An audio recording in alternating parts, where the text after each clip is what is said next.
The night sky above Earth was silent, but deep in the mountains of Alaska, a secret military base was not. Radar screens glowed, machines hummed, and a soft alarm echoed through the control room. Technician Leo Carter leaned forward, eyes wide as strange symbols began to appear on his monitor. At first, he thought it was interference, but then the signal repeated, perfectly timed. Like a heartbeat from the stars, the commander rushed in, his face pale. "Is it another satellite?" he asked, but Leo shook his head. "No, sir, it's something different. Something alive?" The signal was not random. It carried a pattern, a message. The data was sharp, almost too precise for human technology. Someone or something was reaching out. Within hours, scientists across the world were awakened. The signal spread through secret networks, and governments held emergency meetings. No one admitted it to the public, but they all knew this was first contact. Still, what frightened them most was not that someone was calling Earth. It was what the message said. When decoded, it carried a single line in clear, perfect English. "Do not awaken him." The world was confused. Who was him? And how could beings light years away know human language so well? 2 weeks later, a small research team was sent to investigate the origin point of the signal. It came from deep under the Arctic ice, an area humans had never fully explored. Among the team was Dr. Mira Solon, a young astrophysicist with a sharp mind and calm heart. As their ship broke through the frozen sea, she looked at the endless white around them. If something wanted to stay hidden, she whispered, this would be the perfect place. They drilled through layers of ancient ice until they found something impossible, a metallic structure buried miles below. It was smooth, untouched by time, glowing faintly from within. It was not human. When they entered the structure, the temperature dropped instantly. The walls were covered with symbols, the same ones from the signal. As they explored deeper, they found a chamber with a large glass pod at its center. Inside the pod was a human man, perfectly still, eyes closed as if sleeping. The soldiers thought it was some experiment from the past. Maybe a lost test subject, but Dr. Myra felt something else. The pod's material was not of Earth, and the readings showed no decay. Whoever this man was, he had been preserved for thousands of years. Then suddenly, the power in the base flickered. Every light died. Only the pod remained glowing, brighter and brighter. Alarms screamed as the ice cracked and steam hissed from the chamber floor. Dr. Mira shouted for everyone to back away. But the soldiers raised their weapons. Before anyone could move, the pod opened with a deep, metallic breath. The man stepped out, barefooted, calm, and silent. His eyes opened, dark, sharp, and full of memory. He looked human, but something about him felt ancient and powerful. He looked around the room, studying the soldiers like one studies insects. "Who are you?" Dr. Myra asked, her voice trembling. The man tilted his head slightly. His voice was soft but filled the chamber. "I am from Earth, just like you." Before they could question more, one of the soldiers fired, panicking. The bullet froze midair, hanging motionless before dropping harmlessly to the floor. The man didn't even blink. He looked at the soldier and simply said, "Fear makes you weak." The soldier fell to his knees, clutching his chest. Unable to breathe, Dr. Mira tried to calm the situation. But the man walked past her, placing a hand on the wall. Strange symbols lit up across the metal surface, reacting to his touch. The entire structure began to awaken. "Who are you really?" Mira asked again. He looked at her, and for a brief second, his eyes glowed like fire. "They called me the Sentinel. I was sent to protect Earth from what's coming." Mira's heart raced. "What's coming?" He turned toward the ceiling, as if listening to something far above. The base shook. "They have found me," he said quietly. "And now they will come for all of you." Outside, the ice cracked wider, and a strange blue light broke through the sky, spreading across the horizon. The team stared in horror as their instruments screamed with warnings. Something massive was descending from orbit fast. The man closed his eyes and whispered, "It begins again." The ground trembled as the sky above the Arctic turned blue with fire. The research team ran outside, slipping on the ice, staring at the impossible sight above them. Dozens of glowing objects were entering Earth's atmosphere fast, silent and in perfect formation. Dr. Myra clutched her radio. "Base command, this is Aurora Station. We have multiple unknown crafts entering from orbit." But all she heard was static. Every frequency was dead. The strange man, the one who called himself the Sentinel, stepped outside barefoot on the frozen ground. The storm winds cut through the air, but he didn't seem to feel them. His dark eyes watched the sky as the glowing shapes grew larger. "They are not here to talk," he said quietly. Myra turned to him. "Who are they? What do they want?" He looked at her, his voice calm but filled with warning. "They are called the Vorn Hunters. They once ruled the stars until they met the humans." Myra frowned. "Humans? You mean us?" The Sentinel nodded. "Long ago, before your history was written, humans were more than they are now. They built worlds, fought wars across galaxies, and defeated the Vorn, but victory came with a price. Your ancestors sealed the Vorn away and erased their own power, returning to the Cradle Earth." She stared in disbelief. "That can't be true. We never left Earth." He gave a faint smile. "You forgot." But they didn't. The sky broke open as the first Vorn ship landed on the ice. It was massive, like a floating fortress made of black metal and glowing veins of red light. The air filled with a deep humming sound that rattled every bone in their bodies. Soldiers raised their weapons, but fear gripped them before they could fire. The ship's ramp opened, and tall figures stepped out. Their bodies were thin, armored, and their faces hidden behind curved helmets. Their movements were smooth, almost mechanical. The air around them shimmered with heat. One of them spoke, its voice echoing through every radio and speaker nearby. "You should have stayed asleep. Human weapon." The treaty was clear. The Sentinel didn't move. "You broke the treaty when you sent the signal," he replied. The alien leader tilted its head. "We sent no signal. You woke yourself." Myra looked between them, confused. "If they didn't send the signal, then who did?" The Sentinel turned toward her. "Someone on Earth still remembers. Someone who wanted me awake." Before anyone could ask more, a bright beam shot from the alien ship toward them. The ice exploded, throwing everyone to the ground. Soldiers screamed as fire and energy tore through their camp. Myra crawled behind a snow truck, covering her head. Through the chaos, she saw the Sentinel standing in the open, untouched by the blast. The air around him shimmered like heat waves. He raised one hand. The beam from the ship bent, twisting like water, then shot back toward the Vorn. The alien ship cracked apart, flames bursting from its core. The other Vorn warriors charged forward, moving fast, their weapons glowing red. The Sentinel moved faster. His feet barely touched the ground as he blurred through them.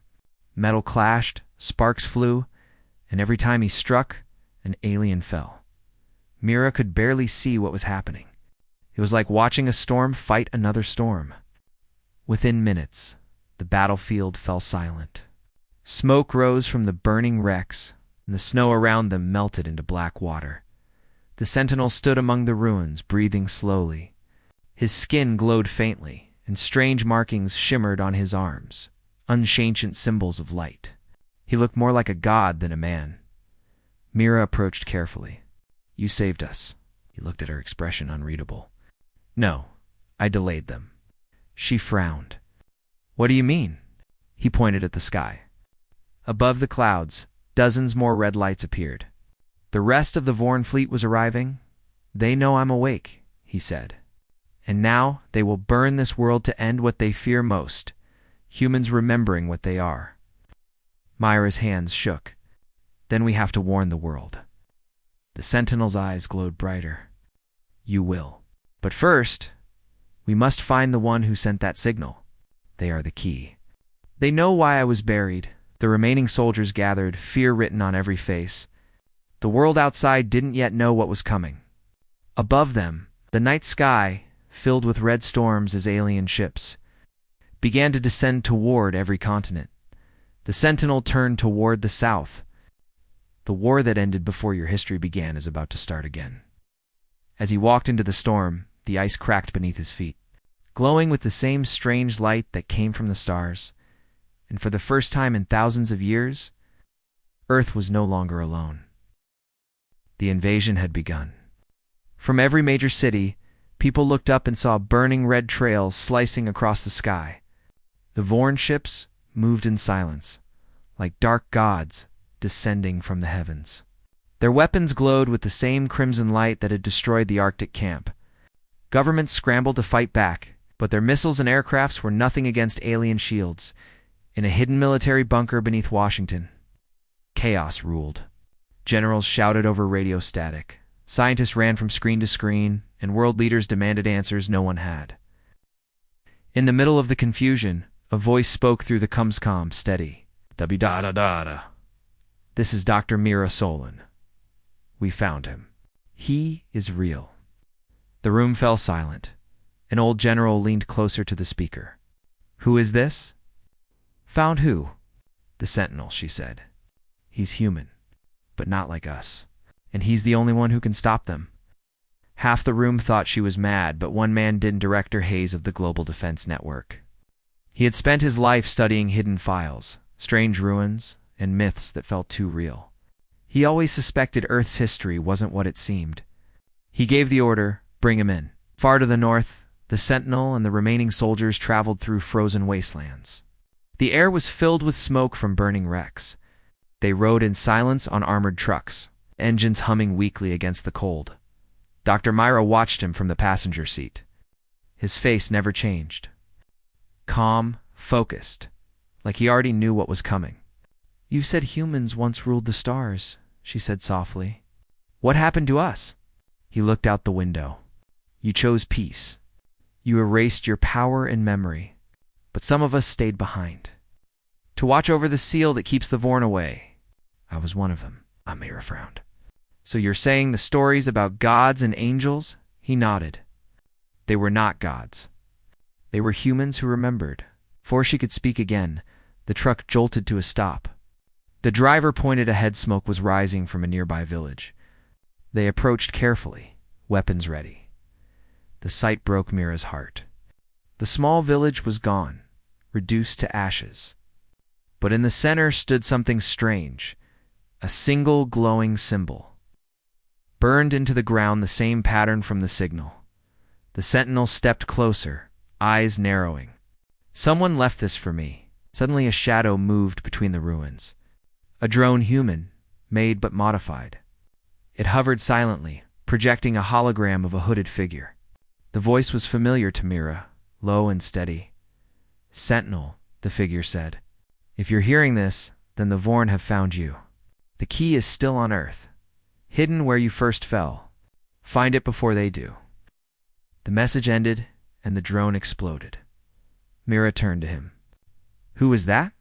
He didn't answer. His eyes looked distant, almost haunted. "An old friend," he said quietly. "He was supposed to be dead." The soldiers looked uneasy. The storm around them grew worse. In the distance, the faint hum of alien ships echoed through the sky. "We can't stay here," Myra said. "If the Vorn track that signal, they'll find us." Oh. The Sentinel nodded. "Then we moved south to where it all began." As they left the burning village, a Vorn scout ship appeared above the clouds.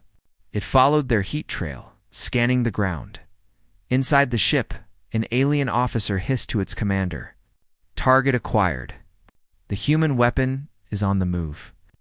The Vorn leader raised one clawed hand. "Follow, but do not strike. The Overmind wants him alive." Back on Earth, Mira's radio crackled again, this time with a familiar voice. "Dr. Solon, this is Director Hayes. We tracked your signal. We're sending extraction teams. Stay put." She looked at the Sentinel. "We can wait for help," shook his head. "Help will not reach us in time." The ground shook as energy beams tore through the snow. The scout ship had found them. The soldiers screamed, firing their rifles, but the beams melted the ice around them. Mira was thrown from the truck as fire erupted everywhere. When she opened her eyes, she saw the Sentinel standing in front of her, holding back a beam of pure red energy with his bare hands. The light bent, cracked, and shattered like glass. The shockwave sent the Vorn ship crashing into the mountainside. The sentinel fell to one knee, smoke rising from his arms. Mira ran to him. "You're hurt." Aight. He smiled faintly. "Power comes with a price." She helped him up. "Then we find that key. Whatever it is, it might be our only chance." He looked toward the horizon, where the first sunlight broke through the clouds. "The place where I fell," he said softly. "We go there, and the truth of what I am will be revealed." Behind them, the wreckage of the Vorn ship burned, and a strange metallic voice echoed from its remains. "He is awake. The earth will fall." The storm raged across the frozen lands as the Sentinel, Dr. Mira, and the few surviving soldiers pushed south. Days passed with no sunlight. The Vorn fleet controlled the skies now, burning cities and hunting every signal that came from Earth. Humanity was losing fast. The world had no idea who the Sentinel really was. To them, he was just another strange weapon. But Mira had seen something in his eyes, something ancient and human. She couldn't understand how a man buried for thousands of years could still care about the world that forgot him. They finally reached the mountains of Siberia. The Sentinel stopped at a vast valley covered in mist. Beneath the fog, something glowed faintly blue. Mira followed his gaze. "Is this where you fell?" she asked. He nodded slowly. "Yes, the last human stronghold before the great erasure." They descended into the valley. The fog thickened, and the soldiers moved cautiously, weapons raised. Then, as if the air itself shifted, the mist cleared, revealing something beyond imagination. A massive city lay buried under ice and stone towers made of metal and crystal, glowing with ancient energy. The buildings were still standing, untouched by time. It was like walking into the past. Mira gasped. This was built by humans." The Sentinel's voice was calm. "Before your history began, yes. The city was called Erebos. It was where humanity made its final stand against the Vorn." As they walked deeper into the ruins, the blue lights flickered to life, sensing their presence. Holographic shapes appeared, ghosts of the past humans in strange armor, fighting alongside machines that looked like living metal. The soldiers watched in awe as the images replayed ancient battles. Mira turned to the Sentinel. "Why did they erase everything? You said humans gave up their power?" He looked at one of the holograms, a soldier with glowing eyes fighting hundreds of Vorn, alone. "Power became a curse," he said. "The Vorn feared us, but we feared ourselves more. To stop the endless wars, humanity sealed its memories and destroyed its own technology. I was chosen to stay behind to guard the key." Mira's heart pounded. "The key. Is it here?" He nodded. "Yes, but it's not what you think." They entered a large hall beneath the city. In the center stood a massive sphere of light floating in midair. The walls around it were covered in symbols, the same ones from the signal. The sphere pulsed like a heartbeat, calm but powerful. "This is the core of memory," the Sentinel said. "It holds everything humanity once was. Knowledge, power, history, all locked away." Mira stepped closer. "If we unlock it, can it stop the Vorn?" He hesitated. "It can do more than that. It can make humans as they once were. But it will also awaken the old wars." Before he could continue, a sharp noise echoed through the hall. The soldiers aimed their guns. From the shadows, a figure emerged, tall, human, but different. His eyes glowed faintly gold. "Hello, old friend," the stranger said. The Sentinel's expression hardened. "Ares." Mira looked between them. "You know him?" "Yes," the Sentinel said slowly. "He was one of us." Ares smiled. "One of us, yes. But unlike you, I never believed in hiding our power. The Vorn didn't come here by accident. I called them. I sent the signal." Mira froze. Why would you do that?" Ares spread his arms. "Because humanity was never meant to hide. You sealed our strength. I will unseal it even if it burns this world." Before anyone could react, Ares reached out and touched the core. The light flared, blinding everyone. The ground shook, and waves of energy rushed through the city. Machines long dead began to wake, their eyes glowing blue. The sentinel shouted, "Stop! You'll destroy everything." Ares laughed. "No, I'll save us." The hall exploded with energy. The soldiers were thrown back. Mira barely held onto a pillar as the walls cracked. The sentinel leaped toward Ares, grabbing his arm. Sparks of power flashed between them. Two ancient humans fighting with strength beyond anything seen on Earth for millennia. The core pulsed faster, unstable, glowing like a star about to burst. Ares pushed the sentinel back. "You can't stop what's coming. Humanity will rise again, whether you want it or not." Then he vanished into the light. The core dimmed, leaving the city trembling and half-dash collapsed. Mira ran to the sentinel, who was lying on the floor, breathing heavily. "What happened?" she asked. He looked up at the fading light. "He took part of the core. He has the knowledge now." "Then what do we do?"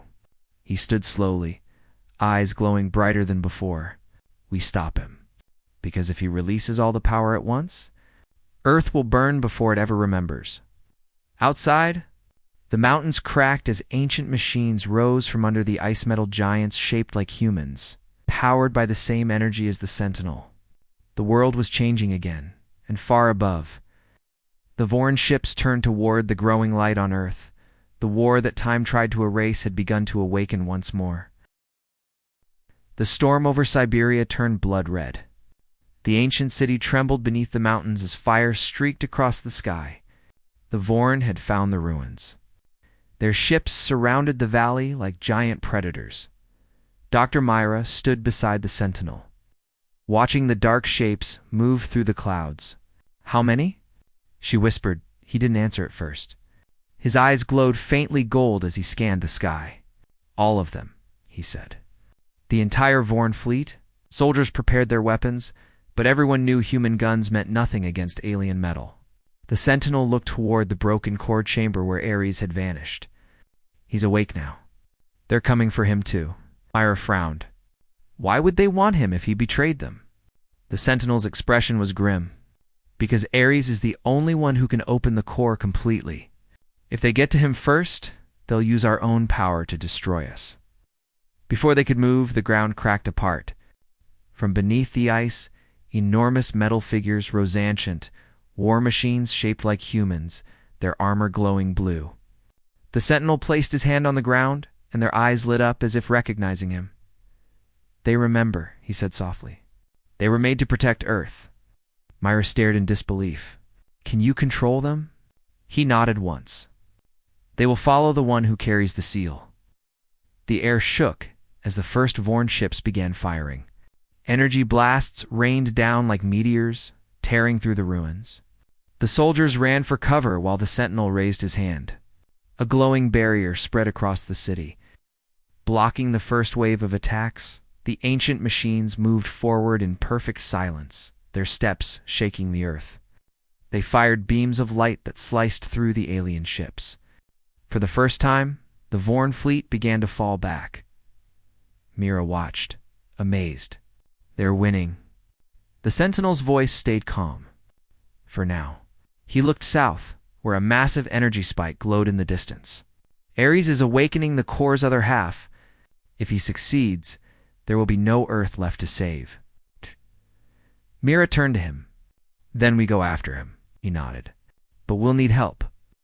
Back in Washington, Director Hayes received the first transmission from Siberia Blurry, filled with static. "Sir, we have visual confirmation. There's a man controlling giant machines. He's fighting the aliens." The room fell silent. Hayes stared at the screen where the sentinel stood in the middle of fire and lightning. "Then the old stories were true," he whispered. "Humans were never the weakest." He sent a global message to every remaining defense base. Do not surrender. Humanity still fights. Follow the signal from Siberia. Around the world, survivors began to resist. Fighter pilots targeted the alien carriers. Ground units helped civilians escape. Even as cities burned, hope returned because someone out there was fighting for them in the ruins. Mira and the Sentinel prepared to leave. The machines formed a protective wall around them as a large transport ship, built from the ruins' old technology, rose from the ground. "Where are we going?" Mira asked. "To where I first fought Ares," the Sentinel said. "The desert that was once a sea." As the ship lifted, explosions filled the horizon. The last of the Vorn ships fired one final beam, breaking through the barrier. The city behind them vanished in a wave of light. Myra watched in horror. They destroyed it. The Sentinel didn't look back.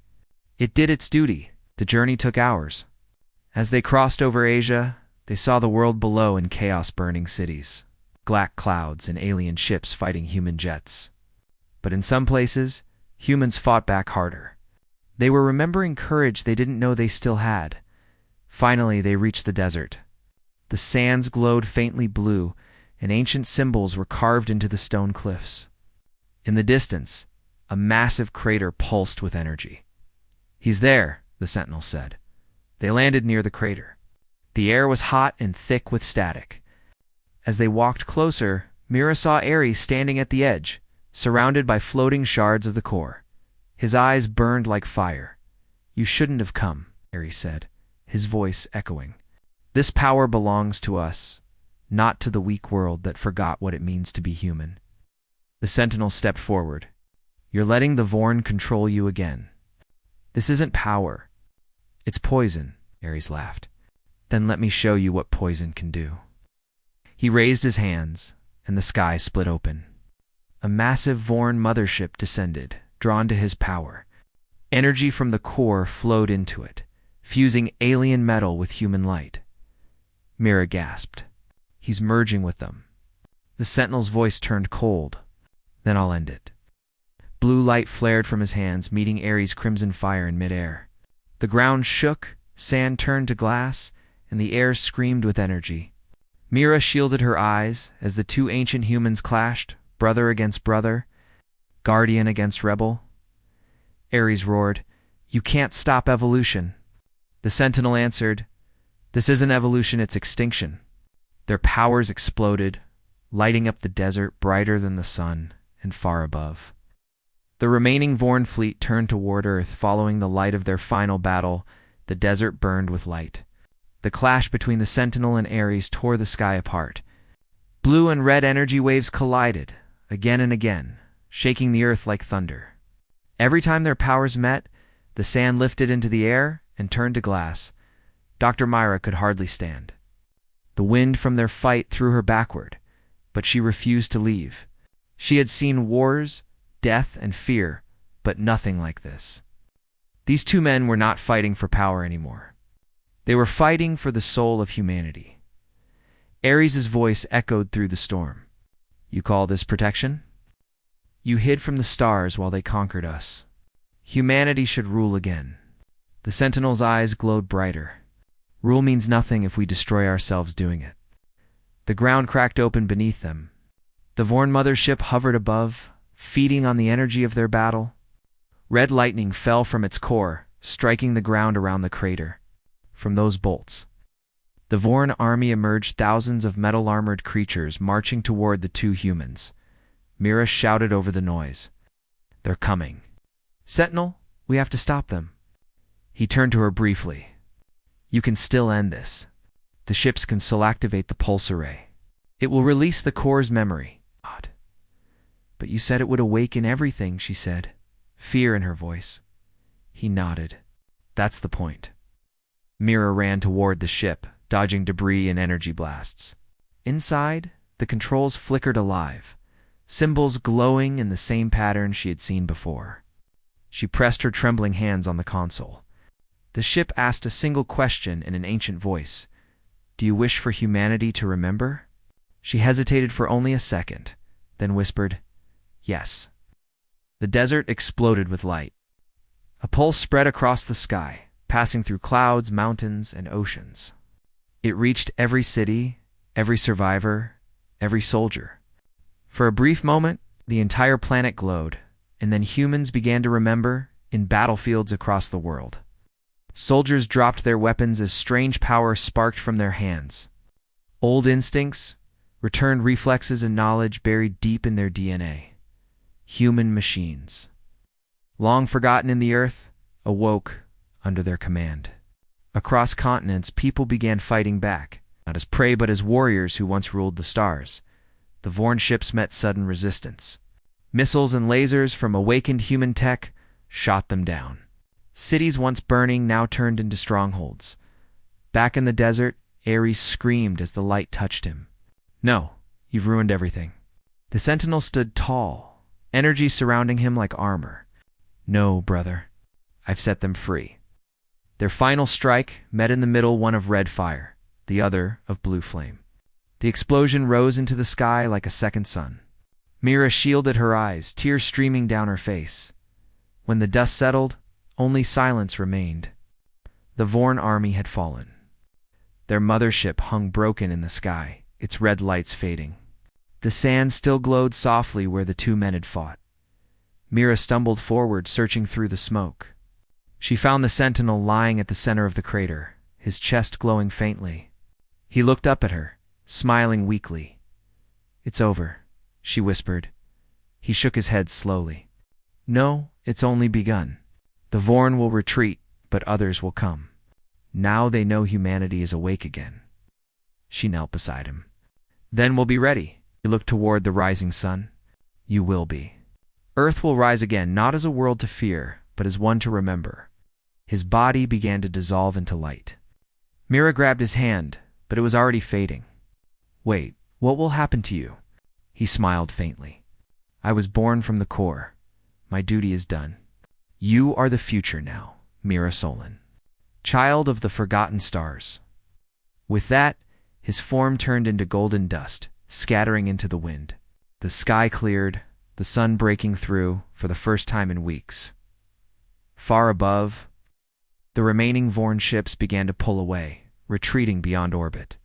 On their main ship, a commander watched Earth glowing with blue light. "They remember," it hissed. "The humans remember," another voice replied through static. "Then we leave this system." The prophecy was true. Never fight the children of Earth. As the alien fleet vanished into the dark, the planet below began to heal. Cities rebuilt, people united. And deep beneath the sands, the ruins of Erebos glowed once more, humming softly with life. Mira stood on a cliff, watching the horizon. She recorded her message for the new world. Thousands of years ago, we were more than we ever knew. We fought, we fell, and we forgot. But today, humanity remembered what it means to stand tall. The stars once feared us not for our power, but for our spirit, and they will again. She looked toward the stars with a faint smile. "Born on Earth,